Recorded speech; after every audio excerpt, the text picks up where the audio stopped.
I never imagined a quiet Tuesday night could feel like stepping off a cliff, but that's exactly how it began. I'd been standing by the sink, rinsing plates and half listening to the hum of the dishwasher, when I heard the front door click open. My wife, Rona, breezed inside, her cheeks bright red and her hoodie clinging to her sweaty shoulders. She let out a ragged breath, like she'd just sprinted a marathon. "Hard run?" I asked, turning off the faucet. She nodded without looking up, snatching a water bottle from the counter and downing half of it in one long gulp.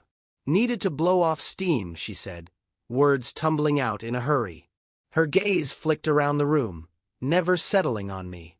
She kicked off her sneakers and shuffled them into a corner. I remember thinking, that's odd. She's usually pretty neat. As she moved, a strange scent drifted my way. At first, I blamed the lingering smell of garbage I'd meant to take out. But then I caught something else, a sharp, boozy tang beneath the sweat. My mind stalled for a second, not wanting to acknowledge what I'd smelled. Rona rarely drank, let alone before a run. She tossed her damp hoodie onto a chair, and for a heartbeat, the room felt charged with unspoken tension. Her entire body seemed wound up, as though an invisible wire tightened across her shoulders. "I'm jumping in the shower," she mumbled, practically fleeing down the hall. Her voice was pitched high, each syllable tense. Before she vanished into the bathroom, I spotted a wet blotch on the seat of her gray sweatpants. It was dark, a splash of something that didn't look like plain old water. I tried to tell myself it was nothing. Maybe she'd leaned against a wet bench, or a sprinkler got her. But the feeling creeping along my spine whispered otherwise. The door clicked behind her, but it didn't fully catch. Steam billowed out a moment later. I drifted closer, unwillingly drawn by a need to confirm that my instincts weren't playing tricks on me. Through a thin sliver of open doorway, I glimpsed her peel off her clothes. She slipped out of her sweatpants, and in that instant, I realized there was no underwear at all. Rona normally put so much care into every detail. She never skipped underwear, not even on lazy Sundays. My stomach twisted into knots. A dozen explanations buzzed through my head, none of them reassuring. Maybe she'd just forgotten. Or maybe it was something I didn't want to think about. The leftover whiff of liquor, that wet patch on her clothes, the unspoken tension in her face. It was too many puzzle pieces that refused to fit nicely. I backed away before she noticed my stare. My heart was hammering, and I couldn't help replaying the last week in my mind. She'd been working late, missing dinner more often, sending hurried texts that never quite explained her absence. Yet every time I asked, she had some answer, always delivered with a tight smile that never reached her eyes.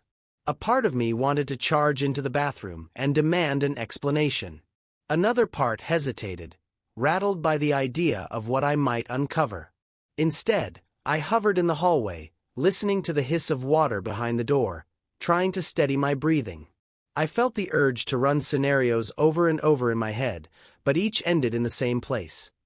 Me, on the brink of discovering something I couldn't take back. This was supposed to be just another night. Dishes, a quick chat about our day, maybe a bit of TV before bed. Yet now I stood there paralyzed, my mind racing toward conclusions I'd never had to face in my marriage. Something was broken, even if I didn't have proof yet. I pressed my hand against the wall, feeling the cool paint under my palm. The hum of the shower persisted, mocking my confusion. Maybe I'd catch her in a lie if I confronted her. Maybe I'd just postpone the inevitable. Every option felt wrong. My pulse pounded so loud, I could hear it in my ears. Then, abruptly, the water turned off. Silence engulfed me like a tomb. I didn't know what I expected, but what happened next changed everything. The bathroom door swung open, just a crack, and I heard Rona's voice. Soft, almost resigned. "I have to tell you something." Every nerve in my body went still. I wasn't ready for this.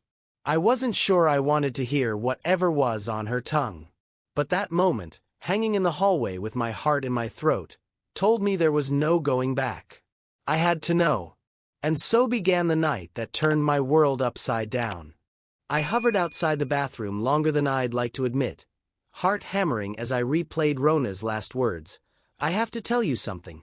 Part of me wanted to barge in, yank the truth out of her right then and there. But my eyes caught sight of her sweatpants in a crumpled heap near the sink.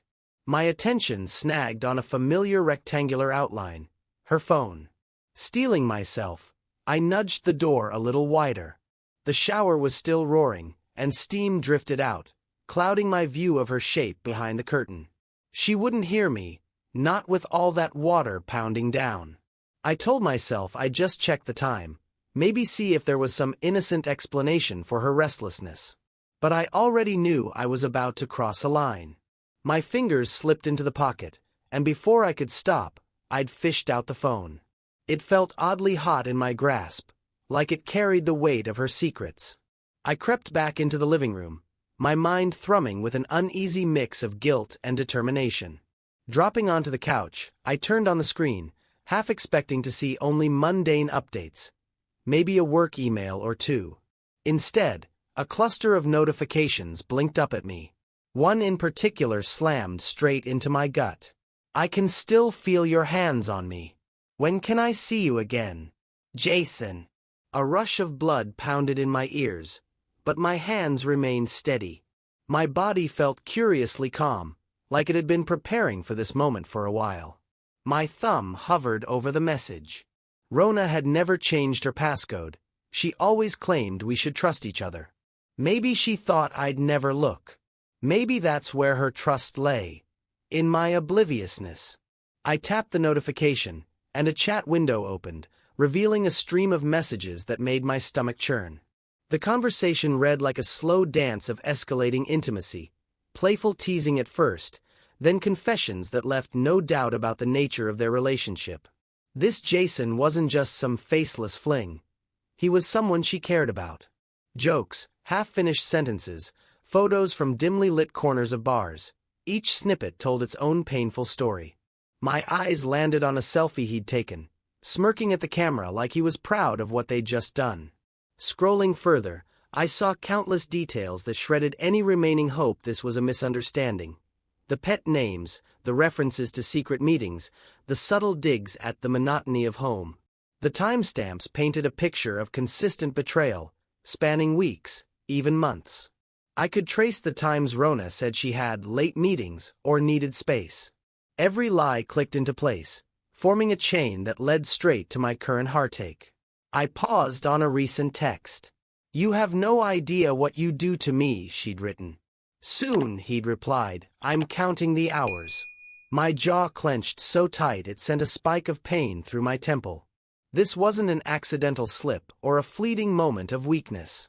She'd mapped this out, weaving a second life behind my back, skillfully enough that I never suspected more than a vague unease. A memory surfaced, her sudden interest in late-night runs, the jokes she made about burning off stress, the half-empty bottles of wine I'd find in the recycling bin after she said she was taking a break from alcohol. It all added up now, a jigsaw puzzle I wished I'd never started. The roar of the shower died down. My window to pry into her phone was closing fast, but I couldn't tear my gaze away. As I tried to lock the phone, it buzzed in my hand again. Another text from Jason lit up the screen. "Last night was unforgettable. Let's do it again." An unexpected wave of nausea rippled through me. I could practically see the grin on his face, feel the familiarity in his words. I let out a breath I hadn't realized I was holding, locked the phone, and slid it into my pocket. It felt like carrying a ticking time bomb. Moments later, Rona's soft footsteps approached. She stepped into the living room with a towel wrapped tight around her body, damp hair hanging loose around her face. I watched her eyes flick to the couch. Maybe she registered my rigid posture, or maybe she thought I was waiting for her confession. She swallowed hard, setting her gaze on me as though she was mustering up the courage to speak. Before she could say anything, I stood. My pulse hammered in my temples, a steady beat reminding me that there was no going back from what I knew. I'd found the proof she wasn't ready to offer. I stared at her, trying to reconcile the person I married with the stranger in front of me. "I think we need to talk," I said quietly, keeping my voice as steady as possible. She nodded, eyes wide, and opened her mouth to respond. But just then her phone, still warm in my pocket, vibrated again, a sharp buzz that split the silence. Rona froze. I withdrew the phone and held it up. Her face paled, and in that instant, I saw the whole truth flicker across her features. Panic, guilt, fear. It was all there, raw and undeniable. For a moment, neither of us moved. Then she reached for me, mouth-forming words that never quite emerged. My mind reeled with questions I didn't even know how to ask, let alone answer. But I knew one thing with absolute certainty: our marriage would never be the same after tonight. That's when the phone buzzed again, and its screen lit up with a name I couldn't ignore. Suddenly, the gravity of our reality hit like a thunderbolt. This was no one-time slip. It was an open wound, bleeding right in front of me. And I didn't know if I had the strength to close it, or if I even wanted to. I was perched at the kitchen table with Rona's phone in my grip when she finally glided out of the bathroom. Wisps of steam clung to her like ghosts, and damp strands of hair framed her face. My pulse thrummed in my ears.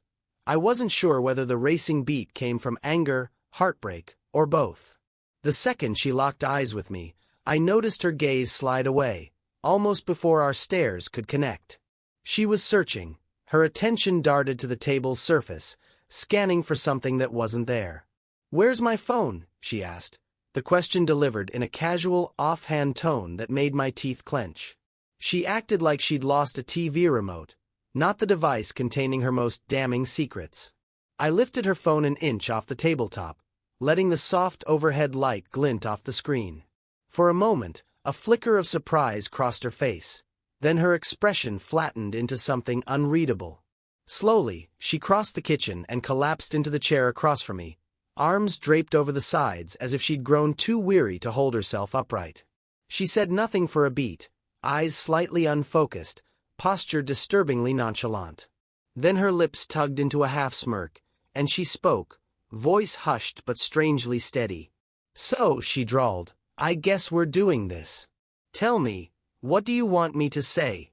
Her dismissive air rattled me more than if she'd screamed or cried. She seemed unbothered. I swallowed back the sting of betrayal and set my jaw.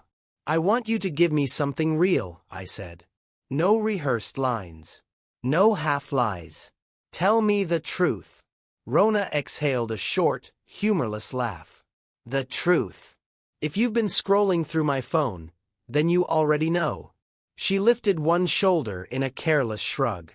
"Not much left to say, is there?" I stared at her, hardly recognizing the woman in front of me, this same person I'd once trusted with every secret, every dream for our future. It felt like I was speaking to a stranger who wore my wife's face. "I still need to hear it," I insisted, voice taut. "From you." She tilted her head, gauging my reaction like a scientist observing a lab specimen. "All right then," she said, brushing a strand of damp hair off her forehead. "Yes. I've been seeing someone else. And you've obviously pieced that together." My chest tightened at her flat admission. Part of me had clung to the hope that I'd misread the messages, that there was some explanation that wasn't so cruel. But her calm, almost bored confirmation tore through any lingering illusions. "Why?" I asked, teeth clenched so hard I could feel the strain in my jaw. "Why not?" she replied, shrugging again. Her tone was disturbingly light, as if we were discussing a minor inconvenience. "You're wrapped up in work. You barely notice me anymore." I wanted something different, something that didn't feel so suffocating. Her choice of words slapped me in the face. "So cheating was your grand solution?" I asked, my voice rising. "Sneaking around with Jason, lying to me every single day? And you think I'm the one who made things suffocating?" She rolled her eyes, but there was a flicker of discomfort beneath her indifference. "I tried to tell you I was unhappy," she muttered, pressing her palms flat against the edge of the table. "It's not like you ever listened." She paused, then shot me a guarded look. "Why am I even explaining this? You're never going to get it." Anger flared in my chest, mixing with a bitter wave of sadness. "Don't you dare pin this on me," I managed, my voice trembling despite my effort to keep it steady. "I've asked you more times than I can count if something was wrong, if you needed anything. Time away, counseling, you name it. And every single time, you looked me in the eye and said, 'Everything's fine.'" She crossed her arms, her towel slipping slightly at her collarbone. Her composure began to crack, though she kept her voice low. "I didn't want to destroy what we had," she said, as if that was any consolation. I wanted something that reminded me I was still alive. That I wasn't trapped." "Trapped," I echoed in disbelief. "That's how you think of our marriage?" The question hovered in the air, an accusation with no easy answer. My heart felt like it was tearing in two. Part of me wanted to understand, to help, while the rest seethed with betrayal. Rona didn't respond. We stared at each other across the table, letting the silence stretch until the dishwasher's soft hum filled the void. Finally, I set her phone down in front of me, the screen still unlocked, glaring with the remnants of her conversation history. "You can't take this back," I said quietly. "Do you even realize how deep this cuts?" She gave a slight nod, her eyes flickering with something that might have been regret, or just fear of the consequences. "I do," she whispered. "But I can't change how I feel, or what I did." The finality in her words made it clear. She wasn't sorry for the affair itself. Maybe she regretted getting caught, or hurting me, but not the moments she'd stolen with him. It felt like a punch to the gut, and my thoughts churned with questions that had no satisfying answers. I exhaled, my breath shaky, and stood so quickly my chair scraped against the tile. "Then we're done here. Pack up whatever you need for the night and get out." She blinked in surprise, the veneer of arrogance faltering. "I need to leave," she echoed, as if the very idea was alien to her. "Now, what did you expect?" I shot back, voice tight. "That we just go to bed and pretend tomorrow is business as usual? That I'd roll over and accept your second life like it's nothing?" A flicker of pain crossed her face. Maybe it was genuine, maybe not. She opened her mouth to protest but hesitated. Her gaze shifted to the phone on the table, the damning evidence that had shattered the life we shared. Slowly, she grabbed at the edge of the towel as if she needed something to hold on to. "I didn't say I wanted to leave you," she murmured. I'm just mixed up." She sounded pathetic, and I couldn't tell whether to scream at her or fall apart. Instead, I forced my voice into something resembling calm. "You made your choice. Several times over, in fact. I'm not going to be your second option while you figure out which life you want to live." My heart hammered, but I held her gaze. "So get your things and go." For a long moment, we stared at each other like two people on opposite sides of a deep canyon. She finally swallowed and rose, letting the towel slip a bit. She caught it before it fell, then let out a heavy breath. "I guess I don't have a choice," she said, walking out of the kitchen and disappearing down the hall. I listened to her footsteps fade into our bedroom. Well, my bedroom now. The realization tasted bitter and foreign, like something I never thought I'd experience. An avalanche of questions tumbled through my mind. Was there any chance to salvage this? Did I want to salvage it? Had she ever loved me the way I loved her, or was I just a convenient presence in her life? When she returned, her posture was guarded, a small duffel bag slung over her shoulder. A part of me almost expected some tearful apology, some last-ditch promise to fix everything. But all she offered was a slight nod, her eyes flicking to the door. "I'll call you," she said, voice unsteady.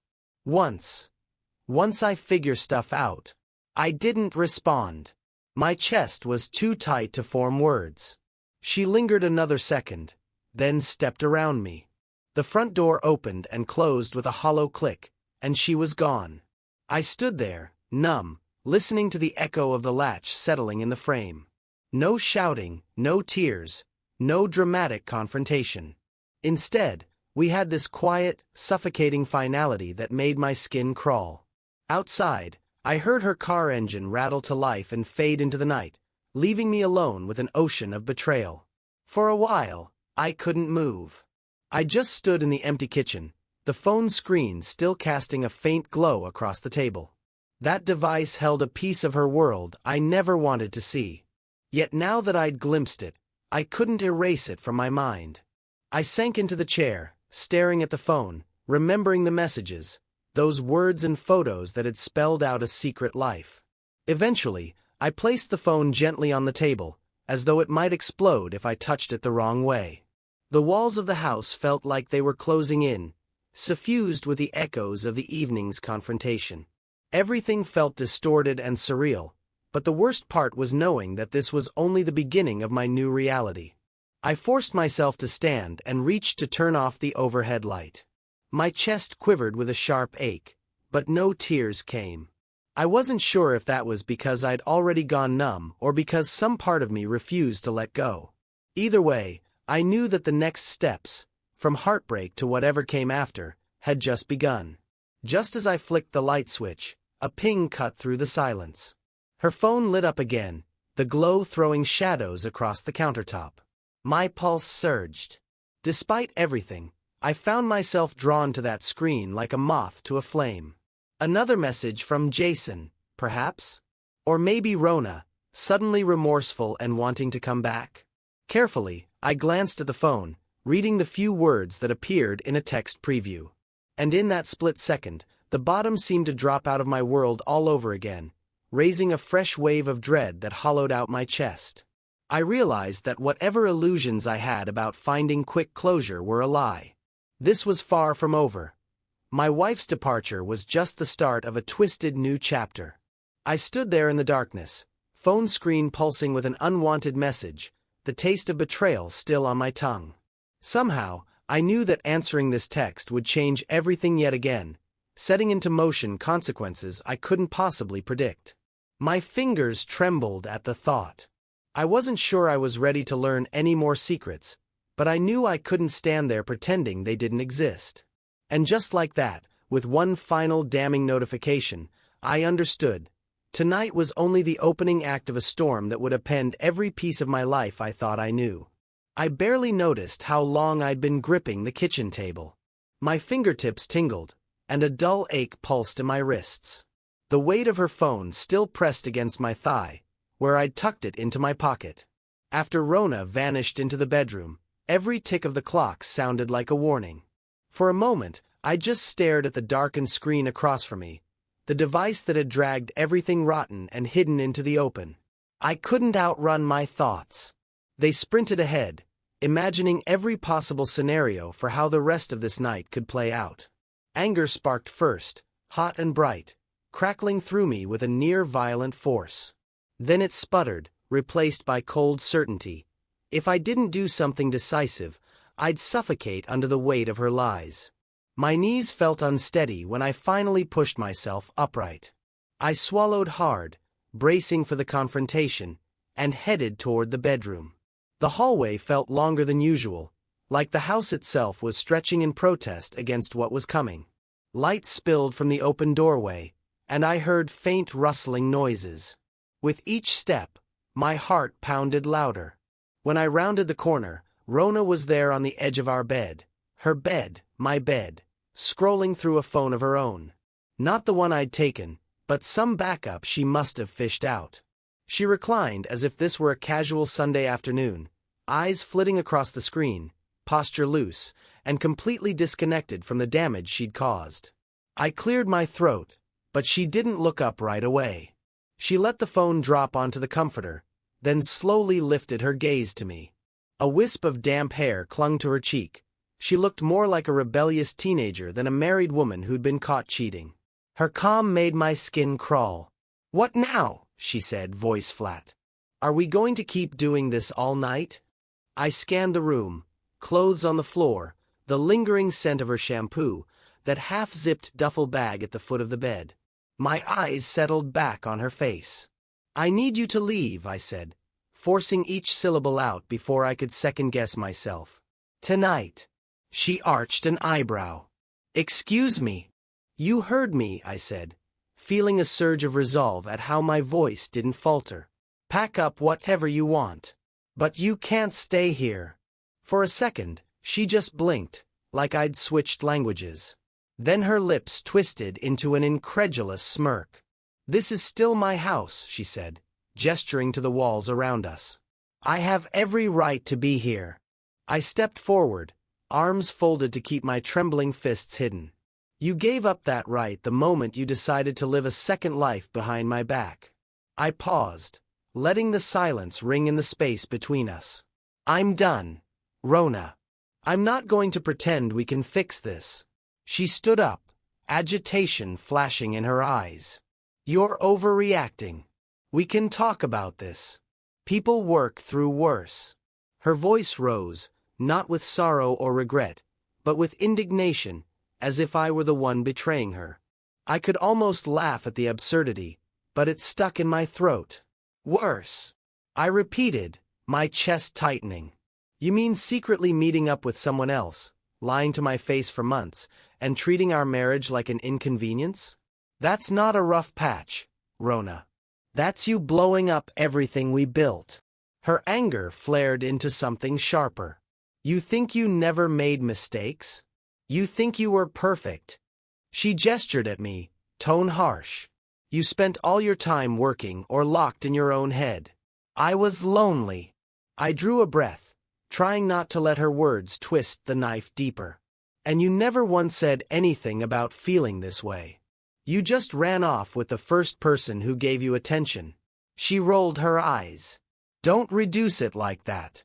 You can't even understand." A bitter laugh escaped me. "Maybe I can't. But it doesn't matter.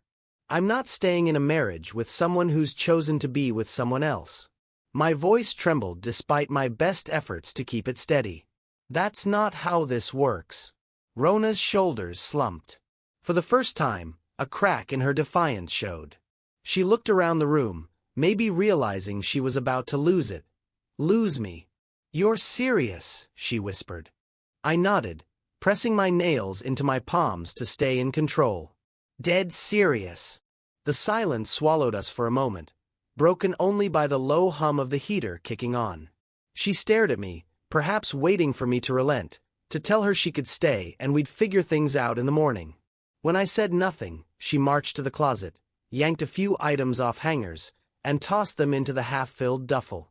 Her movements were abrupt, each shove of clothing an exclamation of anger. I stayed in the doorway, refusing to budge. My chest felt like it was full of shattered glass, each breath stinging more than the last. Part of me itched to scream at her, to let the heartbreak tumble out in a flood of tears or rage.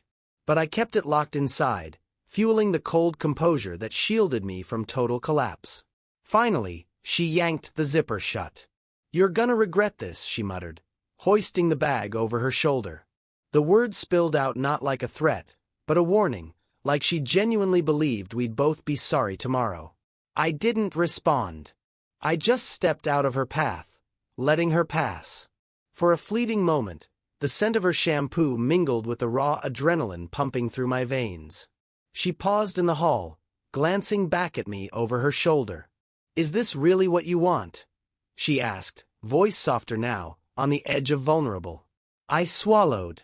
"I don't want any of this," I said quietly. "But I can't live with the lies." She pursed her lips, hesitated a second longer, then trudged down the hall. I followed her to the front door, half expecting her to break down, to turn around and beg me not to throw everything away. But she didn't.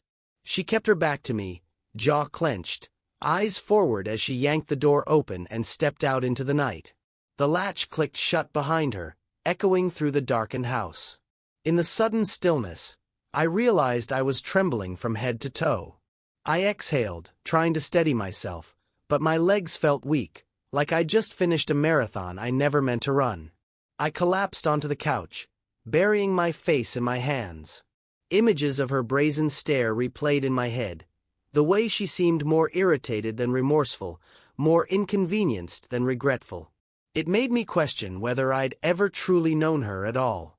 I dragged in a shaky breath and forced myself upright. The sense of finality in the room felt like fresh cement, still soft enough to capture every footprint of regret. Maybe tomorrow I'd regret not letting her stay, or regret not demanding more answers. But in that moment, the only thing I felt was relief that she was gone. Then I remembered her phone. Slowly, I pulled it out of my pocket and set it on the coffee table. The screen remained black, but just seeing it brought a twist of dread. Part of me wanted to fling it across the room, break it so I'd never have to see another text or photo from that other life she had. But a faint curiosity gnawed at me. What else was she hiding? A single tap on that device might lead me deeper into a mess I wasn't sure I could handle. My pulse hammered as I hovered over it, torn between leaving the truth sealed inside or prying it open for more painful revelations. In the end, I pressed my fingertips against the cool surface, but I didn't unlock it. Not yet. I left the phone face down on the table and stood up. In the hush of the empty house, every floorboard creak sounded magnified. I wandered to the bedroom, flipping on the light to find clothes and clutter scattered across the floor. It looked like a piece of our life had been torn out and stuffed into her bag. I felt no urge to straighten the mess. Instead, I leaned against the doorframe, 1,000 questions swirling through my mind. What did I miss? Was she always this good at lying? Did everyone else see it before I did? My eyes drifted to our wedding photo on the dresser, a relic of better times that now felt painfully distant. A sudden beep echoed from the living room, snapping my attention back. My stomach clenched. Another message, no doubt, maybe from Jason or someone else in that hidden circle of her world. My heart hammered, and I forced myself to walk back toward that dark screen glowing in the shadows. I stared down at the phone, feeling the tension coil in my shoulders. One simple gesture, swiping that screen open, might unravel even more illusions I had about our marriage, or about the woman I'd called my wife. But I also knew ignoring it wouldn't make the truth go away. My hand hovered, indecisive. Finally, I lifted the phone.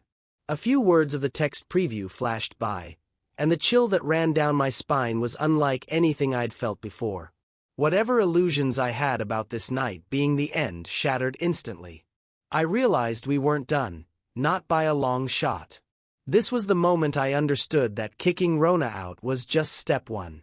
The aftermath could still devour me if I wasn't careful. And as I stared at the phone, a fresh pang of dread made me question whether I had the strength to face whatever waited for me on the other side of that message. A brilliant shaft of afternoon light cut across the living room rug, illuminating tiny dust motes spinning in slow circles, almost like they were searching for any trace of the life that used to fill these walls. For a heartbeat, I just stood there, letting my eyes adjust to the empty quiet. It was startling how much lighter everything felt in her absence, as if the house itself had exhaled a long-held breath. The silence wasn't exactly comforting, but for the first time in months, I could breathe without a stone pressing on my chest. I drifted into the kitchen, drawn by habit more than hunger. The chair she'd last occupied was still pulled out from the table. Hours earlier, I had watched her sit there with tears in her eyes, insisting we could mend the damage. But her pleas had come too late, and rung too hollow. I'd told her to leave. She'd done so with reluctant steps, dragging a suitcase behind her, pride clashing with a pain she couldn't quite hide. The door had clicked shut, and the house had settled into a hush that felt both alien and strangely freeing. Shaking off those thoughts, I realized my phone was in my hand, the screen dark. On impulse, I unlocked it and stared at her contact profile. The default photo we'd taken during a happier time stared back at me, a smiling snapshot at some beach, her hair blowing across her eyes, my arms slung around her shoulders. My stomach tightened at the memory, but I tapped the delete contact option anyway. I wasn't deleting the past, it would live in my head regardless. Yet I needed to mark a boundary, reclaim a measure of peace. Next came removing her from every social media app and messaging service. Each click felt like chipping away at the rubble of our shattered relationship. The notion of divorce had hovered at the edge of my thoughts from the moment I discovered her betrayal. Now, in the clarity of midday sunshine, The decision settled over me like a foregone conclusion. She'd broken the trust that held us together, and no apology or half-hearted vow could rebuild it. Swallowing hard, I resolved to start the legal process immediately. There was no reason to delay, no sense in grasping at illusions. I spent the rest of the afternoon meandering through the house, corralling the remnants of her presence into boxes. A forgotten scarf on the coat rack. A half-used bottle of perfume in the bathroom cabinet. Her favorite coffee mug still in the dish rack. One by one, I packed them up, and with each item I sealed away, a little more tension drained out of the atmosphere. By the time I was done, I noticed the house smelled less like a conflict zone and more like a place that belonged to me. The emptiness was tangible, but it didn't feel as suffocating as I'd feared. That evening, I collapsed onto the couch, scanning the living room with wary eyes. The hush pressed in again, but it was a different kind of quiet now. An opportunity to listen to my own thoughts. Memories surged up. How we used to cook side by side, how we'd stay up late discussing big ideas, how we once vowed never to let the world tear us apart. A bitter smile tugged at my lips. We'd let our own choices do the tearing instead. Yet somewhere amid the sadness, there was an undercurrent of resolve. I couldn't deny that ending our marriage stung. But I also knew a relationship built on deception was an anchor, pulling me underwater. Better to cut it loose, even if that meant drifting for a while. The alternative, drowning in her lies, was unthinkable. In the days that followed, the hurt surfaced in waves. Sometimes, a casual reminder would blindside me. A note scribbled on the calendar about a future vacation we'd never take, an old text thread brimming with inside jokes that used to make us laugh. Each discovery was a fresh wound, but each also reaffirmed that we'd been living in two separate realities for far too long. Leaning on friends helped. I reached out to people I'd pushed aside during the worst of our marital tension. Explaining the situation made it brutally real, but their empathy buoyed me in ways I hadn't anticipated. They reassured me that my choice, to stand my ground instead of ignoring the betrayal, was valid.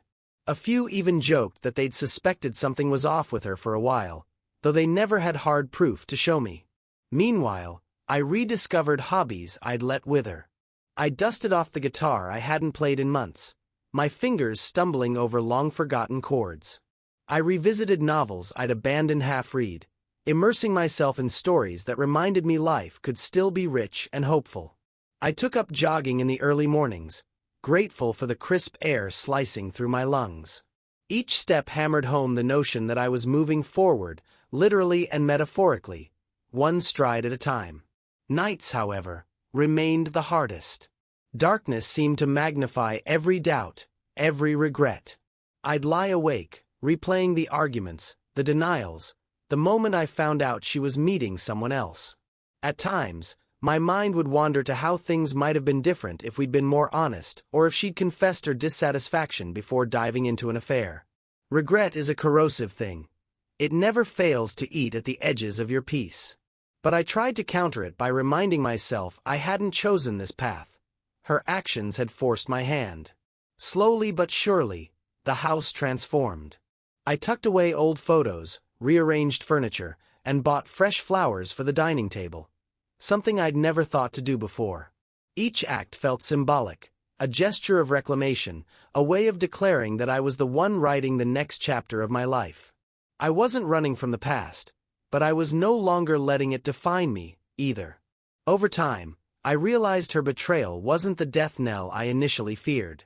It was brutal, yes, a wound that cut deep. But it also jolted me awake. I learned that people can fail us in unimaginable ways, and no amount of love alone can salvage a broken foundation. Her choice to discard our vows revealed that my trust wasn't reciprocated. That wasn't a failing of love itself, it was a failing of her commitment to it. Now, as I look around this home, my home, it feels different. Not empty, but wide open with possibility.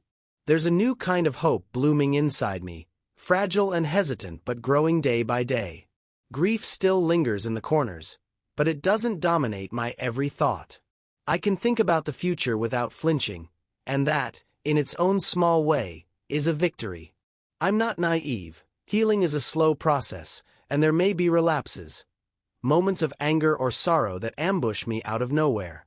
But I've learned that walking away from a toxic situation takes far more courage than staying in it for appearance's sake. If anything, I've proven to myself that I deserve honesty, respect, and the chance to build a life founded on genuine connection. Sometimes, the greatest strength is in letting go. By choosing to leave a broken marriage, I chose myself. It's not a decision made lightly, nor is it one I'll ever forget. But I stand by it as the only path that made sense in a sea of lies. I wonder if I'll always carry the memory of her final plea, how she wanted one more chance to patch things up. Maybe so. But the door had already closed on my end, and I don't regret turning the lock. Some wounds can't be mended with words alone, especially when trust has been shattered into too many pieces. So here I am, on the other side of heartbreak, forging a new beginning. The sun still filters through these windows, bathing the space in warm light. The phone no longer pings with her messages. My evenings aren't tied up in anxious speculation. There's a certain liberation in that, like a soft breeze through an open door, reminding me that life can move on even when we feel stuck. In the end, heartbreak isn't the finale. It's the prelude to rediscovering who I am without the weight of deceit. I'm choosing to see it as an invitation to grow. After all, every closed door leaves room for another to open. And so this chapter concludes, not with triumphant fanfare, but with resolute calm. I'm still here, still standing, ready to reshape my world one steady step at a time. Maybe you see my choice as harsh or final. Maybe you understand exactly why I had to make it. Regardless, I'm curious. Did I do the right thing in sending her away? Feel free to share your own thoughts or experiences, because sometimes, in the midst of our own turmoil, another voice can offer a perspective we never considered. And that's the beauty of moving forward. We never truly have to do it alone.